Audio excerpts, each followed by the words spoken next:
Superannuation is great as an accumulator, but it becomes even more powerful in retirement phase when you're able to convert it into an account-based pension. Account-based pensions are essentially legal tax havens, which all Aussies have access to. You can think of them as your own Swiss bank account, only better because there's no tax on income, capital gains, or withdrawals once the money is in retirement phase. But like all good things, there's a catch. You're limited by how much you can transfer into retirement phase by the transfer balance cap, which is essentially the dam wall between accumulation phase and retirement phase. In this video, we will explain how it works and how to make the most of it. As of the 2025-26 financial year, the general transfer balance cap is $2 million.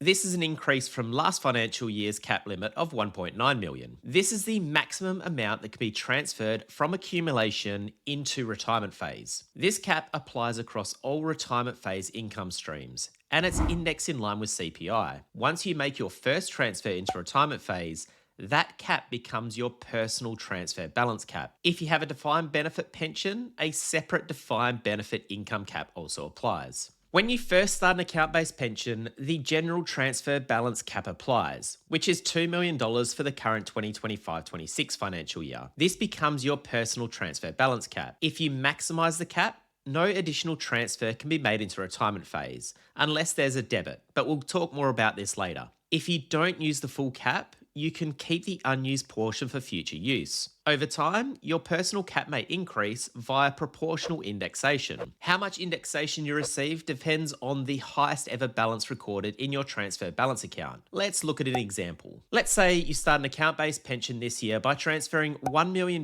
from accumulation. That means you've used 50% of the $2 million cap, which becomes your personal transfer balance cap. Down the track, if the cap increases to $2.4 million, you'll receive 50% of that $400,000 increase.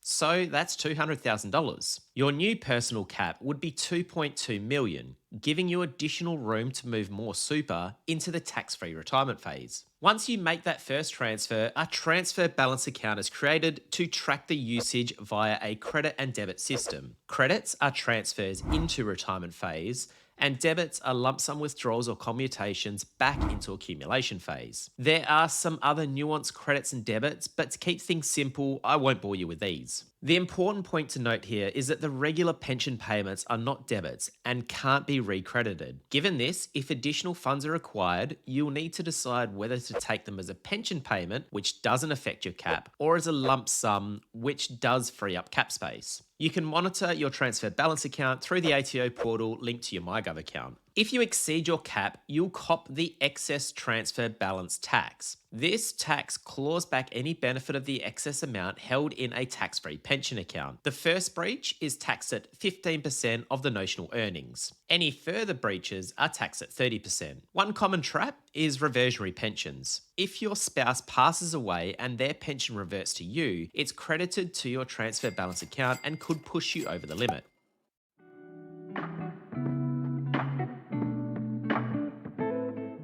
The transfer balance cap is most relevant for wealthier retirees, those in phase 4 of wealth creation, where we want to live financially independent and free from the pesky taxman. The goal is to ensure that as much of your super as possible sits in the tax-free retirement phase. For amounts exceeding the transfer balance cap, careful consideration is needed. Should the excess be retained in accumulation phase, where earnings are taxed at 15% or potentially higher under Division 296 tax, or invested outside of superannuation? Tailored advice is critical in these situations. If you think the transfer balance cap is applicable to you, we strongly recommend you speak with your financial advisor. They can help assess the appropriateness for your particular situation. Please note, the information contained in this video is general in nature only and has not taken into consideration your objectives, financial situation, or needs. As legislation is constantly changing, the accuracy of this information is only current as at the time of recording. Before relying on the information, you should check to see if the content is still relevant.